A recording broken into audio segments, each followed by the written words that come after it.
Hello, my friend. This is a very practical way to avoid over trading, and this is going to help you manage your risk. Most of the time, a lot of us don't want to go into our trading journals because we probably tend to forget something. And I hope this is going to help you.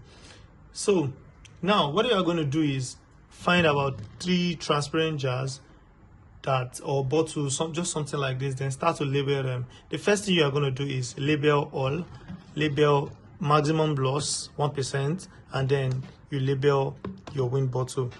So usually what I do is this: we have about 20 trading days in a month, and out of the 20 trading days I divide my risk per day and in terms of 1%. So the first thing I do is, let's imagine that I'm about to take a trade now. The first trade I'm going to take, these are all my 20 trades subdivided into 40 places now, but most of the time I keep them as 50. Now I'm taking the first trade for today.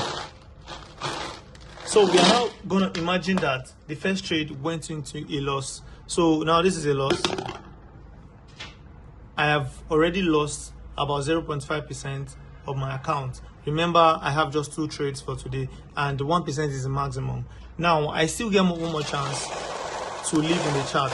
So now what this does is, the moment that I'm trying to take this out and put this in, is going to help me avoid certain trades. Like, sometimes when you buy and you know for sure that it's going to buy, then you stick your mind to that buy. The next thing is, it takes out your stop and you just want to jump impulsively into the trade. One thing that this helps you do is it takes a little bit of seconds for your brain to reset itself and help you identify the fact that there are so many setups that are about to come in the market. You don't necessarily have to jump inside the trade immediately after taking a loss. So in one word, it's going to really help your brain avoid revenge trading. Most of us know that these things are not good, but we can't help it in most cases. So this, like I said, is a practical way to avoid it. So now we've taken the second trade, and I make sure that at this point is my very, very A+ setup. So I'm most likely going to be having a win. But now let's assume that I'm taking a loss. Now another 0.5% gone to the market. Now I am down 1%. What I do is I close this bottle and let myself know that I am done for today. I'm done. Now in a case whereby I am having a win, I take a first trade for the day, and then I took a win. I'm up 0.5%. Let's say I'm going from 1 to 1, of which most of the time my risk to reward minimum is about 1 to 3, or sometimes 1 to 2. So now I take a win. What am I getting? I'm getting 1%. That means I have 2 extra chances of actually living more in the market. Then I take the next trade from 1 to 2, a win again. Now I'm up 2% in my account.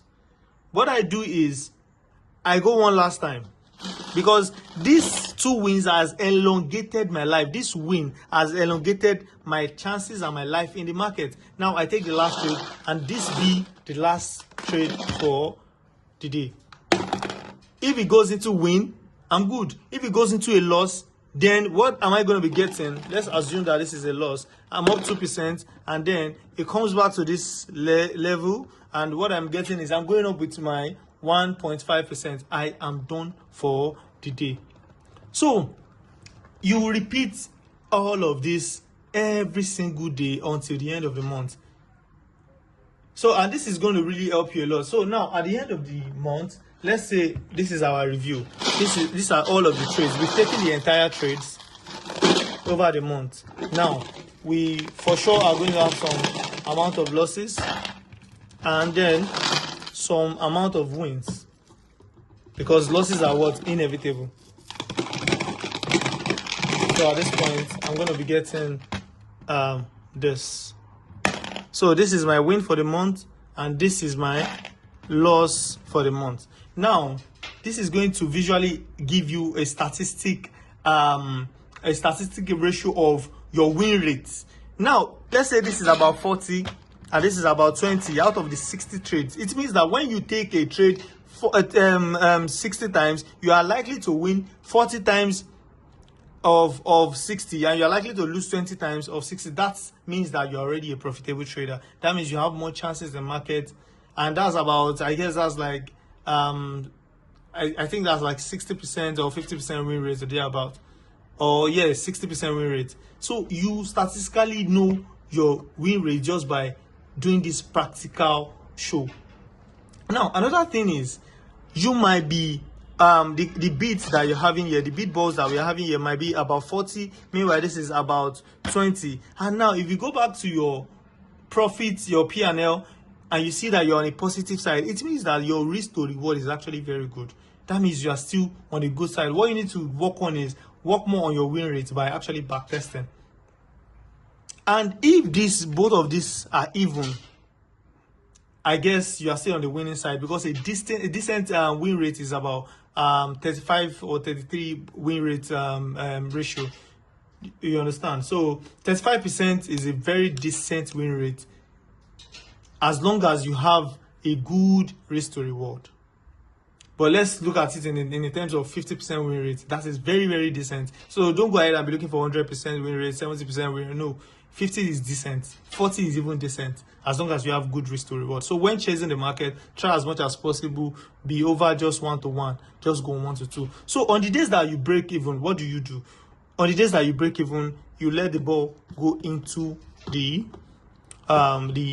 all trades jar, because you didn't win and you didn't lose, so you stand a chance to take him one more time. Maybe not that day, maybe another day, but you still stand a chance. And this is going to help you reduce the amount of commission fee that prop firms are charging off your account, because a lot of us tend to take about 9,400 trades and we are still not passing prop firms, which is not very good. At the end of the day, the commissions are even larger than our profits. That is not very nice. So if you find this very interesting and you like to put this on your trading desk, put your laptop or desktop or whatever you are using, just put it right there. So make this your accountability partner in terms of practical. You understand? So if you like this, just like, subscribe, so others can actually see. Thank you very much. Bye.